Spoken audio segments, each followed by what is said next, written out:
भाकरी सम्राट. भाकरी सम्राट. भाकरी सम्राट. भाकरी सम्राट. भाकरी सम्राट. भाकरी सम्राट. भाकरी सम्राट. भाकरी सम्राट. भाकरी सम्राट.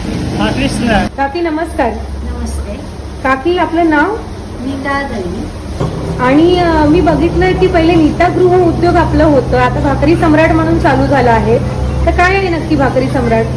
नीता गृह प्रस्तुत भाकरी सम्राट झालेली आहे. कारण आम्हाला नीता गृह उद्योगमध्ये भरपूर भाकऱ्यांना प्रतिसाद मिळाला, प्रेम मिळालं, आमच्या भाकऱ्या एक नंबर निघाल्या. त्यामुळे आम्हाला फार आनंद झाला आणि म्हणून आम्ही भाकरी सम्राट वाढतो. आणि भाकरी सम्राटमध्ये काय काय अवेलेबल आहे, म्हणजे काय काय मिळतं? भाकरी सम्राटमध्ये ज्वारीची भाकरी, तांदळाची भाकरी, नाचणीची भाकरी, बाजरीची भाकरी आणि तसंच भाकरी सम्राटमध्ये आता आम्ही व्हेज आणि नॉनव्हेज हे दोन्ही गोष्ट आम्ही तयार केली आहे. जेवणामध्ये तुम्ही बोललात व्हेज आणि नॉनव्हेज आहे, हां. अजून